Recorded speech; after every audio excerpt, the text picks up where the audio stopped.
Hello दोस्तों, आप सब कैसे हैं। आपका मेरे यूट्यूब चैनल पर स्वागत है।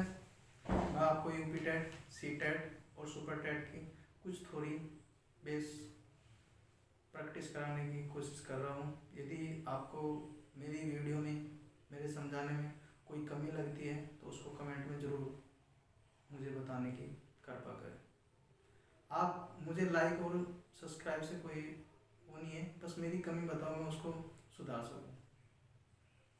और मेरी तरफ से कोशिश ये रहेगी मैं आपको अपनी तरफ से बेहतर समझाने की कोशिश करूँ। आज का टॉपिक है मेरा ग्रोथ, डेवलपमेंट का ही दूसरा टॉपिक है ग्रोथ। यहाँ से यूपी टेट और सी टेट में कम से कम तुम्हें इसी आज की क्लास में कम से कम 2 क्वेश्चन तुम्हारे कन्फर्म है। यदि आप इसको अच्छे से समझ ले तो, अच्छे से रीड कर ले तो यहाँ से आपको 2 क्वेश्चन कन्फर्म मिलेंगे। अभी मैं आज पढ़ा रहा हूँ आपको ग्रोथ। ग्रोथ में क्या है, ग्रोथ को हम बोल सकते हैं ग्रोथ यानी कि ग्रोथ विकास का भाग है। ग्रोथ विकास का भाग है, यानी कि ग्रोथ डेवलपमेंट का पार्ट है, जबकि डेवलपमेंट ग्रोथ का पार्ट नहीं है। अब ग्रोथ होती क्या है, ग्रोथ होती है किसी भी व्यक्ति के वेट यानी कि वजन, उम्र और हाइट में जो भी उसकी आयु के अनुसार परिवर्तन होते हैं उसको हम ग्रोथ के रूप में परिभाषित कर सकते हैं। जैसे मैंने फर्स्ट में लिख रखा है, फर्स्ट पॉइंट है मेरा, वृद्धि को व्यक्ति के वजन, उम्र, आकार व आदतों में होने वाले परिवर्तन के रूप में परिभाषित किया जा सकता है। समझ में आया। यानी कि मैंने अभी तुम्हें बताया जो ग्रोथ होती है, ग्रोथ किसी भी आयु यानी कि ग्रोथ जन्म से लेके आपकी जब तक मृत्यु होती है तब तक ग्रोथ नहीं होती, तब तक होता है विकास। ग्रोथ चलती है जन्म से लेके परिपक्वता की ओर, यानी कि मैच्योरिटी, बर्थ मैच्योरिटी तक आपका ग्रोथ होती है। जबकि डेवलपमेंट आपका क्या होता है, यानी कि गर्भ से लेके आपका डेथ तक चलता है, यानी कि मृत्यु तक चलता है। अब ग्रोथ का मैं नेक्स्ट पॉइंट आपको क्या समझा रहा हूँ, वृद्धि को मात्रात्मक और परिमाणात्मक होती है, यानी कि वृद्धि होती है आपकी एक मेजर यूनिट होती है, यानी कि मापा जा सकता है वृद्धि को, जबकि डेवलपमेंट को मापा नहीं जा सकता क्योंकि डेवलपमेंट किसी का मेजर नहीं किया जा सकता। वैसे डेवलपमेंट को कुछ हिस्सों तक मापा जा सकता है, जबकि ग्रोथ हुई आपको एक मेजर यूनिट है, ये ओनली मात्रात्मक और परिमाणात्मक इकाई होती है। ओके, नेक्स्ट पॉइंट क्या है आपका, शरीर के मात्रात्मक पहलुओं में होने वाले परिवर्तन को वृद्धि कहते हैं। अभी मैं ये कह रहा था आपको, फर्स्ट पॉइंट में बताया वजन, उम्र, आकार और आदत में होने वाले परिवर्तन के रूप में वृद्धि को परिभाषित कर सकते हैं। अब जो मेरा थर्ड पॉइंट है उसने कहा बॉडी यानी कि शरीर के, मनुष्य के शरीर के मात्रात्मक पहलुओं में होने वाले परिवर्तन को वृद्धि कहते हैं। फिर ये यहाँ तक समझ में आया। फिर फोर्थ पॉइंट आपका क्या है, परिवर्तन जिन्हें मापा जा सकता है। मैंने अभी क्या कहा, वृद्धि में जो भी परिवर्तन होते हैं जिनको मापा जा सकता हो या तोला जा सकता हो, जो मेजर यूनिट होती है आपकी, यानी कि मात्रात्मक परिमाणात्मक यूनिट होती है, उनको ग्रोथ कहेगी, उनको वृद्धि कहेगी। फिर लास्ट पॉइंट वृद्धि का क्या है, वृद्धि गर्भ के समय को परिपक्वता प्राप्त करने तक चलती है। अभी मैंने पहले यही बताया था आपको, जो वृद्धि होती है जन्म से लेके आपके मैच्योरिटी तक जाती है, मैच्योरिटी तक यानी कि जब तक परिपक्वता नहीं आ जाती, यानी कि एक नॉर्मली जो वृद्धि होती है, ग्रोथ होती है, कहाँ तक होती है, जन्म से लेके 20, 21, 23, 25 यहाँ तक की ग्रोथ होती है नॉर्मली। ठीक है। अब विकास के चरण, विकास के क्या क्या चरण है, यहाँ से आपको एक क्वेश्चन 100% मिलेगा इन 2 पॉइंट्स। पहला क्या है आपका, जो इनका ऑर्डर होता है, विकास के चरण का ऑर्डर, यानी कि डेवलपमेंट ऑफ टाइप्स। कैसे डेवलपमेंट यानी कि विकास के चरण किस किस पार्ट्स में होते हैं। फर्स्ट क्या है, शारीरिक विकास, फिर सेकंड संवेगात्मक विकास, थर्ड भाषा विकास और फोर्थ आपका क्रियात्मक विकास। ओके, फिर इसी तरह नेक्स्ट गत्यात्मक विकास, संज्ञानात्मक विकास, मानसिक विकास, सामाजिक विकास और नैतिक विकास। ओके, यहाँ तक समझ में आया। फिर मैं अब बता रहा हूँ आपको ग्रोथ एंड डेवलपमेंट में डिफरेंस, यानी कि वृद्धि और विकास में अंतर। वृद्धि और विकास में क्या क्या डिफरेंसेस है, कुछ मैंने अभी आपको पहले समझा रहा था, अभी बताया भी डेवलपमेंट का और ग्रोथ में क्या क्या डिफरेंस है। अभी कुछ मैं समझाने की कोशिश आपको लिख रखे हैं। यहाँ से भी आपका CTET में एक क्वेश्चन कंफर्म है, एक क्वेश्चन तो आना ही आना है। यहाँ से देखो फर्स्ट क्या है, मैंने क्या डिफरेंस बता रखा है। अभिवृद्धि या वृद्धि से तात्पर्य मनुष्य के आकार, बनावट व भार में होने वाले परिवर्तन, होने वाली वृद्धि से है। यानी कि वृद्धि का संबंध सीधा मैंने किससे बताया, आकार में, उसके शरीर की बनावट में और उसके वेट यानी कि भार में जो भी होने वाली वृद्धि है उससे संबंध है अभिवृद्धि और वृद्धि का। तात्पर्य ये हो गया इसका। इसी प्रकार विकास का तात्पर्य क्या है, मानसिक, शारीरिक, संवेगात्मक, चारित्रिक आदि ऊर्ध्वगामी परिवर्तनों में से होता है।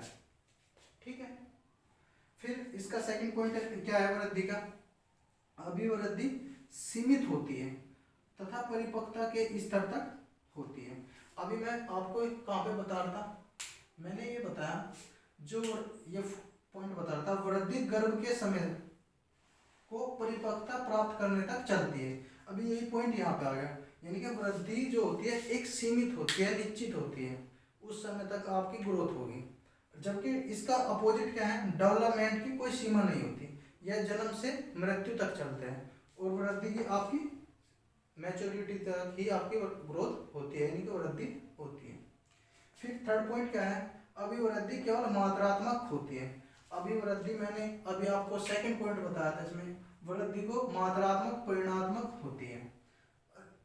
अब इसका थर्ड पॉइंट क्या है, वृद्धि केवल मात्रात्मक होती है, यानी कि एक मेजर यूनिट है ओनली वृद्धि, जबकि डेवलपमेंट मेजर यूनिट भी है और गुणात्मक, दोनों प्रकार का होता है। ओके, यहाँ तक समझ में आया। फोर्थ पॉइंट क्या है, अभिवृद्धि क्रमिक और श्रृंखलाबद्ध रूप से होती है, यानी कि जो अभिवृद्धि होती है, ग्रोथ होती है, वो एक ऑर्डर में होती है।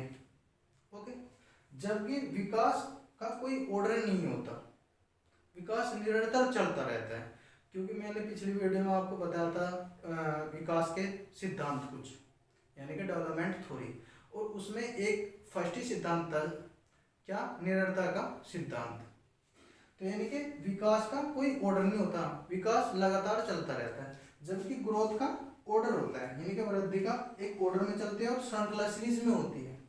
ओके, फिर फिफ्थ पॉइंट का क्या है आपका, वृद्धि प्राय स्थूल रूप से दृश्यगत होती है, यानी कि वृद्धि को स्थूल रूप से दृश्यगत मतलब वृद्धि को देखा जा सकता है, जबकि डेवलपमेंट को नहीं देखा जा सकता।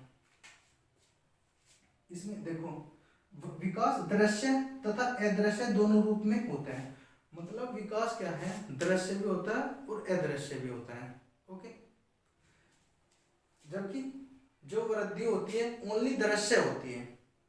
आपका क्वेश्चन यहाँ से बन सकता है, अभिवृद्धि प्राय दृश्यगत होती है, यानी कि वृद्धि को देखा जा सकता है, जबकि वही इसमें जो इसका फिफ्थ पॉइंट है, आप इससे थर्ड वाले पॉइंट से आप रिलेट कर सकते हो कि, यानी थर्ड वाले पॉइंट से कैसे रिलेट कर सकते हो, जैसे विकास मात्रात्मक और गुणात्मक दोनों प्रकार का होता है, जबकि वृद्धि क्या होती है, केवल मात्रात्मक होती है। अब इसका फिफ्थ पॉइंट देखो, अभिवृद्धि प्राय स्थूल रूप से दृश्यगत होती है और इसमें विकास दृश्य और अदृश्य दोनों रूप का होता है, यानी कि मात्रात्मक गुणात्मक होता है, इसी तरह विकास दृश्य और अदृश्य दोनों रूप से होता है। ओके, आपका सिक्स्थ पॉइंट क्या है, अभिवृद्धि विकास को प्रभावित करती है, जो वृद्धि होती है वो डेवलपमेंट को प्रभावित करती है, जबकि विकास वृद्धि को प्रभावित नहीं करता। अभी मैंने जैसे आपकी क्लास स्टार्ट करी, वीडियो स्टार्ट करी, उसमें मैंने स्टार्टिंग में बताया कि जो ग्रोथ होती है, ग्रोथ विकास का भाग है, जबकि विकास ग्रोथ का भाग नहीं है, यानी कि जो ग्रोथ है डेवलपमेंट का भाग नहीं है, बल्कि ग्रोथ डेवलपमेंट का भाग है। ठीक है, डेवलपमेंट ग्रोथ का पार्ट नहीं है। ये चीज समझ में आई आपके। अब नेक्स्ट पॉइंट चलता है आपका 7, वृद्धि केवल धनात्मक होती है, यानी कि जो ग्रोथ होती है ऑलवेज हमेशा पॉजिटिव होती है, ग्रोथ कभी कम तो नहीं होती। यदि आप बच्चे की हाइट देख रहे हो, जिसकी ग्रोथ हो गई तो वो घट तो सकती नहीं, इंक्रीज हो सकती है, पर नेगेटिव। कभी आपने ऐसे देखा है कोई बच्चा पहले इतनी हाइट का था, 5 फुट का था, फिर 3 फुट का रह गया? नहीं हुआ। जबकि विकास धनात्मक और ऋणात्मक दोनों होता है। जो डेवलपमेंट होता है उसका पहले विकास अच्छे से हुआ और फिर डेवलपमेंट उसका कुछ बीमारी आने से उसमें शारीरिक, जैसे मैंने पिछली वीडियो में बताया था कि डेवलपमेंट का बीमारी से कुछ इफेक्ट स्थायी प्रभाव नहीं होता। कुछ पिछली वीडियो आप देखना एक बार, उसमें मैंने समझाया अच्छी तरीके से, कोशिश करिए आपको समझाने की। ठीक है, नेक्स्ट आपका लास्ट पॉइंट है, अभिवृद्धि केवल वह अनुवांशिक प्रभाव के कारण होती है। वृद्धि का जो इफेक्ट होता है, वृद्धि ओनली जेनेटिक प्रभाव से होती है, यानी कि अनुवांशिकता का प्रभाव पड़ता है। जबकि डेवलपमेंट पे अनुवांशिकता के साथ साथ वातावरण का भी प्रभाव पड़ता है। ओके, अभी मैं क्या बताया, अभिवृद्धि केवल अनुवांशिक प्रभाव पड़ता है अभिवृद्धि पर, और जबकि विकास पर अनुवांशिकता और वातावरण का दोनों का प्रभाव पड़ता है। ठीक है, यहाँ तक आपको समझ में आया होगा। मैंने अपनी तरफ से पूरी कोशिश की है तुम्हें समझाने की। यदि आपको इसमें कोई कमी लगती है तो मुझे कमेंट में बता सकते हैं। Okay, thank you for this watching video.